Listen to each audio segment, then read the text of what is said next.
बिस्मिल्लाहिर्रहमानिर्रहीम, अस्सलाम वालेकुम। अच्छा जी, 2 दिन पहले मोहतरमा मरियम नवाज साहिबा ने रावलपिंडी में वर्कर कन्वेंशन से खिताब करते हुए ईमानदार लोगों का जिक्र किया था। ये ईमानदार लोग कौन हैं जिन पर मरियम नवाज ने दबे लफ्जों में तनकीद की थी? ये वो लोग हैं फैज हमीद और बाजवा साहब की बाकियात, जो आज भी इमरान खान साहब के पीछे खड़े हैं, जो आज भी इमरान खान साहब के या फिर इसकी जमात के जो दूसरे लोग हैं उनके गैर आईनी कामों को बर्दाश्त भी करते हैं, उनको रिलीफ भी देते हैं। नाम नहीं लूंगा, अब जानते हैं। तो मरियम नवाज साहिबा ने उन पर दबे लफ्जों में तनकीद भी की थी और कुछ के तो नाम भी लिए थे। तो इन लोगों के हवाले से, फैज हमीद की बाकियात के हवाले से आज मेरे पास एक बहुत बड़ी खबर है। लेकिन उससे पहले आपको कल जो कुछ हुआ, जिस तरह पूरे मीडिया पर इमरान खान साहब का कब्जा था, 4 घंटे तक इमरान खान साहब को मीडिया पे दिखाया जाता रहा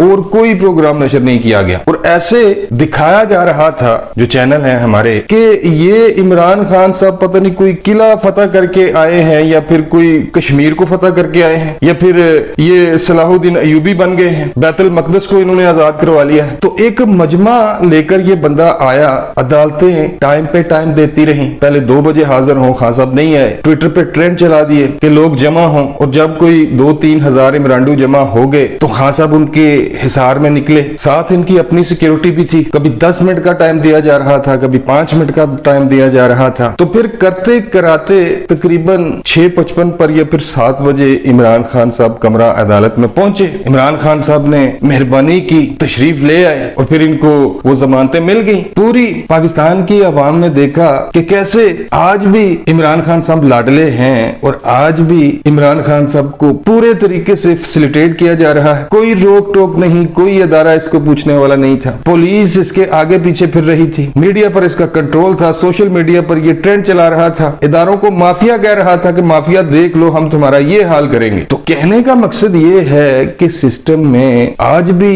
कुछ लोग हैं, बाजवा और फैज हमीद साहब का नेटवर्क अभी भी काम कर रहा है, जो इमरान खान साहब के साथ खड़ा है और इसके हर गैर आईनी काम को, इसकी हर चोरी को, इसके हर डाके को, इसकी हर मुनाफिकत पे वो पर्दा डाल रहा है। तो खान साहब अदालत आते हैं, पूरे वो जाओ जलाल के साथ आते हैं, अपनी शराइत पर आते हैं, वो कमरा अदालत में जाते हैं और जमानतें लेकर वापस आ जाते हैं। उसके बाद क्या हुआ जी, कल एक और ड्रामा लगा लिया आरिफ अलवी ने। 18वीं तरमीम के बाद जो कानूनदान है, जो आइन को बेहतर तरीके से समझते हैं, वो कहते हैं कि 18वीं तरमीम के बाद तो सदर का जो ओहदा है एक अलामती ओहदा है। सदर पाकिस्तान के पास जो इख्तियारात थे 18वीं तरमीम में, वो इख्तियारात पार्लियामेंट को मुंतकिल कर दिए। तो अब सदर की हैसियत ये है कि वो तो भाई पार्लियामेंट या फिर वज़ीर आज़म की इजाजत के बगैर वो तो भाई वॉशरूम नहीं जा सकता। ये इलेक्शन कमीशन को धमकियां दे रहा है दंदान साज के सबाई असम्बलियों के इलेक्शन करवाए। पहले भी इसने एक आइन शिकनी की थी,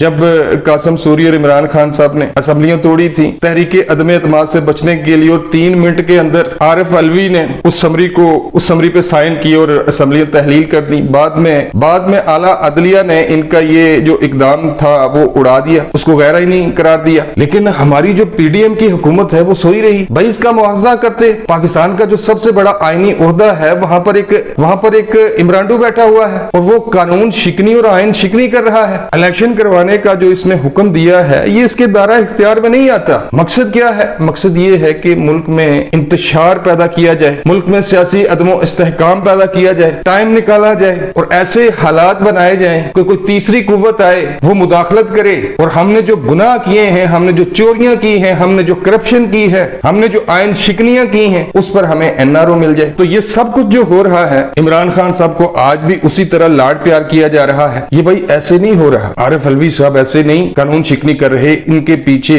पूरा एक नेटवर्क है और ये नेटवर्क है फैज हमीद और बाजवा साहब का। अब जो खबर सामने आई है कि इमरान खान साहब को या फिर इनकी जमात को जो लोग रिलीफ दिलवा रहे थे, और ये लोग मुख्तलिफ इदारों में हैं, कोई एक बंदा नहीं है। कल भाई आपने देख लिया मीडिया पर सिर्फ इमरान खान साहब ही छाए हुए थे और फिर जिस तरह इनको रिलीफ पे रिलीफ दिया जाता रहा, ऐसा पहले कभी नहीं हुआ। तो मुख्तलिफ इदारों में आज भी कुछ लोग हैं फैज हमीद के और बाजवा साहब के, जो इमरान खान साहब को फैसिलिटेट कर रहे हैं। तो खबर यह है कि इन फैज हमीद और बाजवा का जो टोला है, इन लोगों का बंदोबस्त करने का पूरा इंतजाम कर लिया गया है। इनका सॉफ्टवेयर अपडेट करने की पूरी तैयारी की जा चुकी है। और ये मैं नहीं कह रहा भाई, मारूफ सहाफी हैं नदीम मलिक साहब, उन्होंने GHQ का हवाला देते हुए एक खबर उनकी सामने आई है। वो कहते हैं कि एक स्पेशल इन्वेस्टिगेशन ब्रांच बनाई गई है या बनाई जा रही है, जो फैज हमीद साहब का नेटवर्क पकड़ा गया था, जो अब भी जिसपे अब भी काम हो रहा है, जो अब भी इमरान खान साहब को बचा रहा है, उसके खिलाफ कार्रवाई का फैसला किया गया है। इमरान शफकत साहब ने भी एक